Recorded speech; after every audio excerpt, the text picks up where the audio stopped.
Good evening. It is Friday. We made it, July the 31st. And these are some of the headlines on bizarrebus.com. Microsoft in talks to buy TikTok? Dude. One-room schoolhouse is making a comeback in light of the pestilence. Man who lost his wanger has one growing on his arm to replace it. Woman suffers burns after stranger slaps glue-filled hat on her head. American killed in Pakistani court. And experts fear North Korea may have October surprise. These headlines and many more at bizarrebus.com. Dude, it's Bizarre Bus headlines, 100% unfiltered. Well, Microsoft is said to be in talks to buy TikTok as Trump weighs curtailing the app. Dude, what the heck? What changes will they make to it? TikTok, the Chinese-owned video app that has been under scrutiny from the Trump administration, is in talks to sell itself to Microsoft and other companies as President Trump weighs harsh actions against the business, including forcing TikTok to divorce itself from its parent company, ByteDance, said people with knowledge of the discussions. The powerful Committee on Foreign Investment in the United States has been examining ByteDance since 2017, since their purchase of music.ly, an app that eventually morphed to become TikTok. The committee has decided to order ByteDance to divest TikTok, and the government is engaged in negotiations over the terms of the separation, according to a person familiar with the administration's plans, who spoke on the condition of anonymity. White House officials have said TikTok may pose a national security threat because of its Chinese ownership. On Friday, Treasury Secretary Stephen Mnuchin, who leads the committee, briefed the president on the divestment plan, but it remains unclear what the president will do, including whether the U.S. would apply for a divestment order to all of TikTok's American operations and whether its actions would affect the app's global business as well. How can they do that? Like, the U.S. doesn't own this app. I mean, they could pull the kill switch like China does on their stuff and we wouldn't be able to have access. But that's not what America's about, y'all. We should have complete and utter access to whatever we want. I'm sorry, that's good and bad. It is what it is, right? I mean, we have the ability to say no if we don't want something on our phone. I don't need the government telling me what to have on my phone. On Friday, Mr. Trump is weighing several other courses of action, including an executive order that could use the vast powers of the International Emergency Economic Powers Act to bar certain foreign apps from American app stores. And that's exactly what they could do. They could just simply tell Apple and Google and other major outlets, I'm sorry, you can't offer that in the U.S. And they would take that off their store. Then your phone won't open the app without an update, and that update literally blocks your access to the app. That's just, I mean, that happened when, I won't name the particular app, but that's what's happened in the past when apps are banned off of certain stores. And it sucks. The Trump administration also has considered whether to add TikTok's parent to a so-called entity list, which would prevent it from purchasing American products and services without a special license. Said people with knowledge of the matter, discussions are expected to continue into this weekend. Well, Jesus, I'm glad I've got my TikTok shirt. Dude. In his comments on Friday, Mr. Trump told reporters that there were a couple of options with TikTok, including banning it. He added, but a lot of things are happening, so we'll see what happens. But we're looking at a lot of alternatives with respect to TikTok. It's unclear how advanced TikTok's talks, say that fast, I dare you, to sell itself to Microsoft and other companies are, but changing ownership is crucial for the app. The United States is one of TikTok's major markets, so continued operations in this country are apparently a priority. TikTok has discussed other scenarios to alleviate concerns by the U.S. In one scenario, non-Chinese investors like Sequoia Capital, SoftBank, and General Atlantic could purchase a majority stake in the app from ByteDance. People familiar with the discussions have said any deal would likely be expensive. ByteDance's valuation recently stood at around $100 billion, according to the research from PitchBook. In a statement, TikTok did not address President Trump's comments or any deal talks. A spokeswoman said the app was confident in its long-term success and that it was committed to protecting the privacy and safety of its creators so they could bring joy to families. And it certainly does that, y'all. Microsoft declined to comment. Thanks, Microsoft. I mean, not that we want to hear what you have to say. But, you know, if they're going to get max for their dollar, they're not going to tell us what they're doing. The discussions between Microsoft and TikTok were earlier reported by Fox Business. Bloomberg earlier reported that President Trump was poised to announce an order to force ByteDance to sell TikTok to U.S. operations. I don't even know how that's possible. The developments reflect the increasing pressure on TikTok. For months, lawmakers and the Trump admin have questioned whether the app is susceptible to influence from Chinese government, including potential requests to censor material shared on the platform or to share American user data with Chinese officials, which I think is more probable. I know that they do censor the shit out of it. I just recently started saying the word China rather than foreign countries. So, dude, it's serious. And don't put certain words in your explanation of the video because they will knock the voice right out of it. I just uploaded a video that a person created, a new intro for Bizarre Abyss. The music is totally licensed and I can't get anyone to turn the freaking sound back on, so I had to make it private. Dude, I even sent them the music license. Come on, y'all. It is well established that at this point, the apps that have granular access to users' data and location and other sensitive personal data are very much on the radar and can cause significant national security concerns.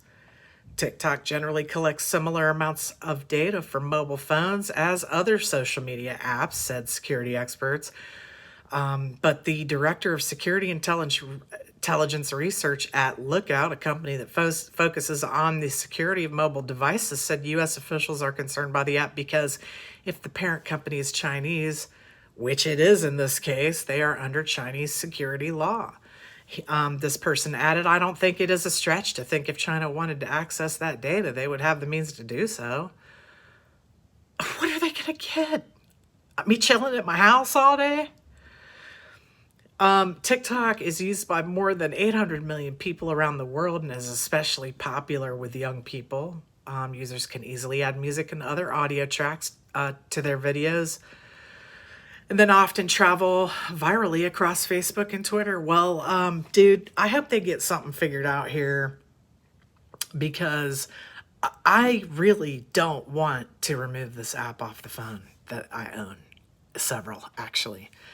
And it's addicting, dude. It is so fun to kick back. And I've met some really kick-ass people on that app.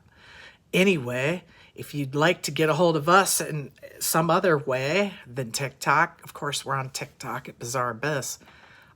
We're on Twitter, Facebook page, and group. Feel free to join the group if you like. You have to answer all the questions or my son-in-law will decline your application. We are on Instagram, and our full news videos each night are on YouTube. So check those out in case we by chance get shut down. Anyway, I'm going to link this at BizarreBiz.com. I was going to do a story on one-room classrooms, but it's Wall Street Journal, so you can't see the whole story, so I can't do the story. But I was talking to Bizarre Teacher about that scenario in that more communities need to get together and like hire a teacher and do like one room classrooms, small classrooms, for just that community or that block.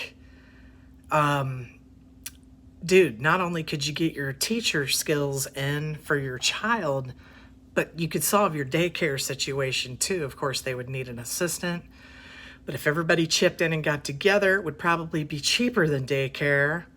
And if you did it right, you could afford to get 2 or 3 people in there and cut the classroom up to teach different grades. But we have to get back to a community level of teaching if you want your kids to basically be safe, dude. Kids going back to school scares the shit out of me. They are the most disgusting places. Kids are sick all the time. They're always bringing something home. I wouldn't, if I had young children, I would figure out a way to have a nanny in or have somebody in to teach them. In my community, most cities are doing virtual teaching, which F's the parents. How are they going to work? No one's thinking about any of this stuff. So what's happening is people need to get back to the community hiring a teacher, which includes paying her salary and her health insurance, and doing it that way. If everybody splits it, we could all afford it. It would take the power away from the government to tell you what to do with your kid. Here's my concern, and I've voiced this with Bizarre Teacher. So what if a kid goes to school and COVID's all over the place and they decide your kid can't go home because these kids are potentially infected? Where do they put the kids at? Do they keep your child from you? Do they send the kid home and then the whole family's infected? I'm just like, I'm not willing to put my faith in the government that much. I'm just saying, okay, y'all do what you want, but that's what the conversation we had was about. And I think more parents should be, I don't know, maybe they are. I know that a lot of communities are going back to one room classrooms. Less students could be taught better. Anyway, dude, take back control of your situation. So I'm sure that Bizarre Teacher could definitely say more on this, so I will digress for now. On to the next story. What's up, Bizarre fam? This is Bizarre Teacher. So Indiana schools opened up their doors for the first time yesterday, and unfortunately they already have had a student, one of the schools already had a student that showed up with an already confirmed positive COVID test. Of course, this Indiana school, along with almost all schools that plan on opening up, have protocols put in place that, prevent other students and or teachers from contracting this because of that student making that poor choice or those parents making that poor choice of sending that child to school, regardless of being already tested positive. Unfortunately, time will only tell and see, if other people have contracted COVID-19 due to this student. Hopefully not. We'll see. It's a little bit scary. These are the things that teachers and staff worry about because not everybody's responsible. That was not planned. Bizarre Teacher uploaded a video, so I put her in the news. Awesome. It was on the same topic, too. Anyway, onward, and we got the next story. Random attack. Woman suffers horror burns after stranger slaps glue-filled hat on her head in brutal doorstep attack. Dude, 31-year-old Marcela Toscan was attacked on the doorstep of her home in Valencia, Spain. Very pretty lady. She was originally from Colombia and was sent home when a stranger knocked on her door at 9 a.m. saying she had received a gift, according to the Spanish national newspaper. Marcela reportedly saw the man holding flowers through the video display connected to the entrance of the building. In an interview with Newsflash, Marcela said, "Once the door of my house and in front of my 8-year-old son, he threw the flowers at my feet, called me a son of a bitch, and pulled the hat over my head. He ran away. My son was shouting, and I rushed to the bathroom to clean up my head and ask my son to call the police or friends. She was taken to the hospital where she was diagnosed with second-degree burns on her head caused by an abrasive substance used in the attack. She said, "The doctor told me this kind of attack is very common in Colombia where it is called doing the shampoo." What? Don't get any ideas, y'all. Dang. It is commonly ordered by jealous wives after finding out their husbands had cheated on them or because they envy the other woman. Marcella, who owns a beauty clinic located in the same building, says she had been receiving suspicious calls from a woman who she does not know but recognizes that she has a Colombian accent. Marcella describes how the woman called a month ago to make an appointment in her beauty salon and asked for the location. Trickery. Marcella told Newsflash 2 weeks later, "I saw a suspicious man in my building holding a mobile phone, and I asked my neighbors if they were expecting a visitor." Then on Thursday last week, Marcella received a call from a woman who she believes was the same woman as before, asking if she could come to the salon for a treatment. Minutes later, the man with a red cap shows up with flowers and knocked on her door. Marcella says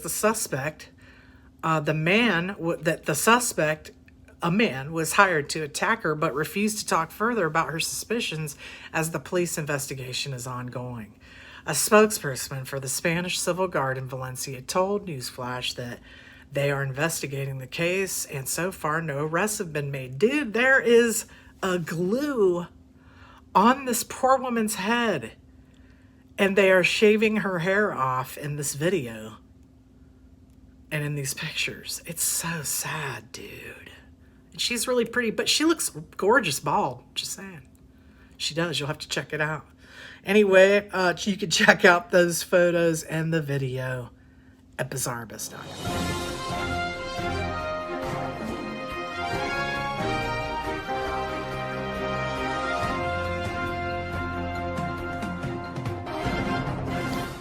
Okay, apparently this dude, who is an American, was killed in a Pakistani court because of blasphemy. And Pakistanis are rallying in support of the killer of the American, the dude that did it. Thousands of radical Islamists rallied on Friday in northwestern Pakistan in support of a man who earlier this week walked into a courtroom in the city of Peshawar and gunned down a U.S. citizen on trial for blasphemy. Why are we not hearing about this on the news? The American, Tahir Nassim, died of his wounds before he could be taken to a hospital while the gunman, Faisal Khan, was taken into custody. The U.S. State Department said Nassim was standing trial after being lured to Pakistan from his home in Illinois and entrapped by the country's controversial blasphemy law, which international rights groups have sought to have repealed. The U.S. statement did not elaborate on the circumstances in which Nassim came to be in the South Asian country. So he was lured, dude. You should be more smart than that. You're an American. Don't leave America unless you want to be a freaking abducted person or something. The blasphemy law calls for the death penalty for anyone found guilty of insulting Islam, but in Pakistan, the mere allegation of blasphemy can cause mobs to riot and vigilantes to kill those accused. Dude. We are shocked, saddened, and outraged that American citizen Tahir Nassim was killed yesterday inside a Pakistani courtroom, read the State Department statement released on Thursday. Pakistani officials said Nassim was charged with blasphemy after he declared himself Islam's prophet. Police in Peshawar, who originally identified him as Tahir Shahim Ahmed, but later corrected themselves, said he was arrested 2 years ago. The assailant was also initially identified incorrectly as Khalid Khan. It was later learned that his real name is Faisal Khan. It wasn't clear how he managed to enter the courtroom on Wednesday and get it past security with a weapon. We urge Pakistan to immediately reform its often abused blasphemy laws and its court system, which allows such abuses to occur. and to ensure that the suspect is prosecuted to the fullest extent of the law, said the statement issued by Kale. You're a little bit late, dude. Dude's been missing for 2 years and you're wanting this to happen? No, dude. Doesn't happen that way. They don't give a shit. All right? Kale. Brown. However, in deeply conservative Pakistan, any attempt to even amend the blasphemy law to make it more difficult to bring charges or abuse has brought mobs out in the street. At the rally in Peshawar, the demonstrators carried signs praising Khan for the killing, calling for his immediate release from jail, and saying he killed Nassim because the government was too slow in prosecuting blasphemy cases. I'll say, 2 years, dude. We're not in favor of taking the law into our own hands, but Faisal did what the government should have done 2 years ago. Dang, dude, they are cold-blooded. Although Pakistani authorities have yet to carry out a death sentence for blasphemy, there are scores of accused death row inmates. Most are Muslims, and many belong to the Ahmadiyya sect of Islam, reviled by mainstream Muslims as heretics. Besides the State Department, the U.S. Commission on International Freedom condemned Nassim's killing. Pakistan's blasphemy laws are indefensible to begin with, but it's outrageous beyond belief that the Pakistani government was incapable of keeping an individual from being murdered within a courtroom of law for his faith. And a U.S. citizen, nonetheless. Pakistan must protect religious minorities, including... Dude, they're not doing all that, okay? They're not conceding to shit. They don't give a $2 about what we think is right and wrong. So just hang it up. Anyway, I'm going to link this at bizarrebus.com. Finally, tonight, experts fear North Korea's undelivered Christmas gift from last year might become this October's surprise.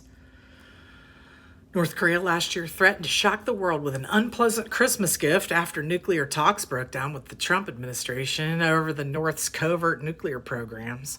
Although the Christmas season came and went without a long-range missile test or a fresh nuclear detonation by Pyongyang, national security forces worry that the Christmas gift may become an October surprise engineered by North Koreans to capitalize on the rare moment presented by the impending U.S. presidential election.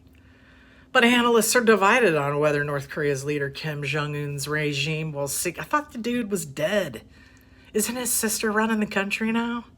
I heard she's a cold-hearted bitch, man. But analysts are divided on whether North Korean leader Kim Jong-un's regime will seek to project power violently or surprise everyone by engaging in a sudden diplomatic overture. Or perhaps he'll do both with the ultimate goal of tempting Mr. Trump into a third face-to-face summit. Ooh. The potential for escalation by the North this year is real, said former CIA, Korea official, and Heritage Foundation expert Bruce Klinger.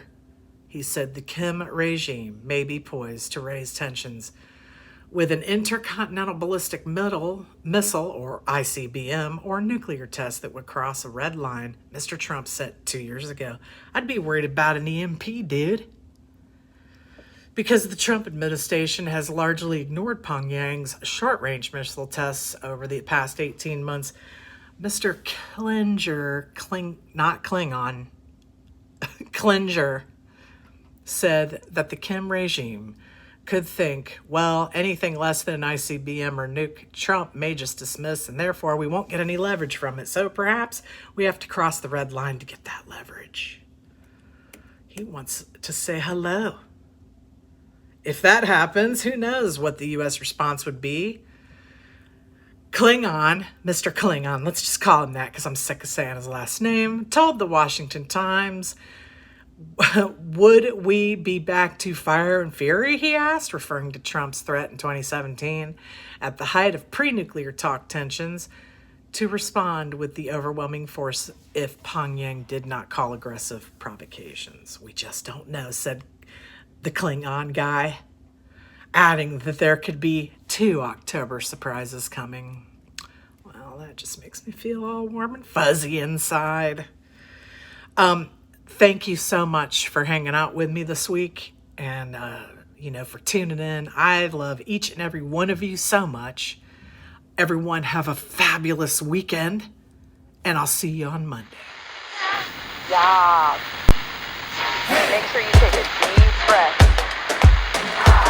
Think positive. Just saying. Dude. Penguins given free rein to roam around the aquarium since there's no visitors allowed. That's awesome! Dude, look. He's looking around. He's loving it. I got a new section on the headlines page at the bottom called Bad Seeds. Matt Gaetz of Florida, 1st Congressional District, mocked the whole process by wearing a gas mask when reviewing the funding. You're a super freaking winner, dude. An Alaska airman has been punished for peeing in the office coffee maker. Dude, why? Why? Did you take it in the bathroom with you? Did you stand in the kitchen and whip it out? Clearly, this airman is dedicated to getting kicked the F out. He's trying really hard, y'all.